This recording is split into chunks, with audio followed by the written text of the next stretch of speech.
What's up, everybody? Hope you guys are having yourselves a great day. Now, Boston Richey has finally responded, and he responded on an off-the-record interview with DJ Academics. So if you guys want to see that whole thing, just go over to Spotify, look up DJ Academics off the record. He has been dropping a lot of banger interviews recently. So if you guys haven't remembered Boston Richey and the whole story of that, Boston Richey was on trajectory to be one of the mainstays of today's mainstream rap. Now, he's still very popular, but his career started to hit a very hard wall and it started to hit a downward spiral because allegations came out by one of Kodak Black's artists at the time that he was a snitch. Now, Boston Richey basically told YouTuber 1090 Jake, he said, yo, I didn't snitch. You could check my paperwork and you could see that I didn't snitch. Now, 1090 Jake checked the paperwork, and initially 1090 Jake said, yeah, I don't think you snitched. I just think you spoke too much. Now, that is the consensus of what all of the YouTube street, Instagram, YouTube comment street hood, detectives basically say. They say, yo, he didn't snitch, but he probably spoke too much. What he should have just said was, I want a lawyer, and not had 45 minutes of him basically trying to just mislead and direct the police to people that don't exist, okay?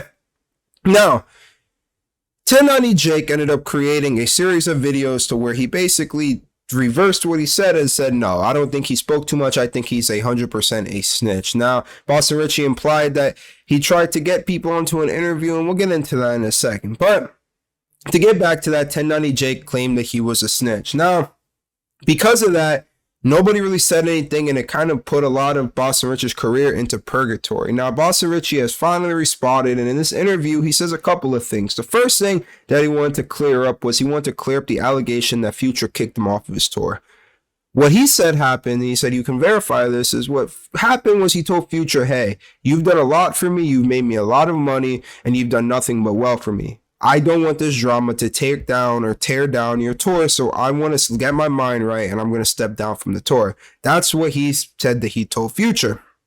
Now we go into the snitching things, and he says that he thinks that 1090 Jake got paid off to say that he was a snitch.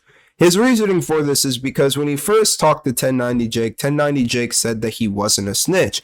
1090 Jake said that he looked at the paperwork, this and that, and Boston Richey sent academics the screenshots, and there's screenshots of this apparently. Now, what he says happened is, and this is actually proven, is that 1090 Jake must have looked at the paperwork, done something else, but he told Boston Richey, yo, I'm the paperwork guy. This is what I do. I look at paperwork. It's a weird flex, but he looks at paperwork. Now, something happened to where 1090 Jake said, basically read his paperwork and was like, yo, either this isn't what I thought it was or I was completely wrong. And he unsent the messages where he told Boston Richey that he thought that he wasn't a snitch and basically told him that he was snitching and created the videos calling Boston Richey a snitch, which indirectly hurt his career. Now, academics asked him, why do you think that, that 1090 Jake is a snitch? And he's like, well, think about it. He said I was in a snitch, and then he switched and said I was a snitch. And on top of that, he continuously kept trying to tear me down, even when I was trying to defend myself. What he means by that is Boston Richey basically said, yo, I'm not a snitch. I didn't send anybody to jail. And in response to that, 1090 Jake released a full interrogation of Boston Richey. Now, the thing is, it was 45 minutes long. Most people are not going to watch that interrogation, but if a dude is calling you a snitch now posts your full interrogation, it's going to give people the idea that you are snitching regardless if you did or not. I don't really care. I'm also not the internet detective, so you're not going to really get me saying if he did or not.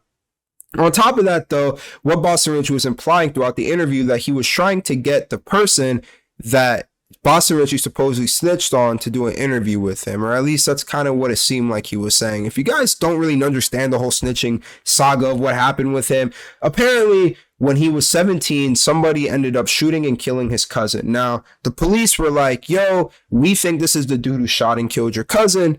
We want you to come in and tell us what do you know about this guy? If you have beef with this guy, this or that. And Boston Richey basically said, yo, I don't know this guy. We don't have beef. He didn't kill my cousin, this and that. Now, what Boston Richey is saying is that 1090 Jake or some other person was trying to get in contact to interview him and basically have that dude say, yeah, Boston Richey is the reason I was in jail. But what Boston Richey said is that dude, even though he knows that I didn't put him in jail. That's why he didn't do the interview. And then Academics was like, well, why didn't you, speak to him? And he's like, yo, he killed my cousin, or supposedly killed my cousin. Why would I even want to speak to him? So that's kind of what he's been responding to. And he's also saying things like 1090 Jake wasn't known before he dissed Boston Richey, which I don't think that's true. I mean, that definitely gave the whole thing about the whole Boston Richey thing where it helped 1090 Jake was it put 1090 Jake in the place to where he kind of became the internet paperwork detective. If you snitched, he's going to find out and he's going to give you what he thinks is the truth. But Academics also brought up a counter argument to where he says he feels like 1090 Jake is in a place right now to where he can't admit even if he was wrong. Because Academics said that him and a lot of people think that Boston Richey didn't snitch. And he thinks that even if 1090 Jake thinks he was wrong or was wrong, he thinks that 1090 Jake might be in a place of his career to where he just won't admit if he was wrong, whether it be whether it be Boston Richey or something else, he just won't admit that he's wrong. But what do you guys think about this? Do you guys think that 1090 Jake is being paid off by big label execs to kind of call Boston Richey a snitch? I mean, I wouldn't be surprised, but actually I would be pretty surprised because I need to know what they would gain from that. But I need you guys to let me know. Remember to drop a comment. Remember to like, comment, and subscribe. I upload every day. Have a nice day, guys.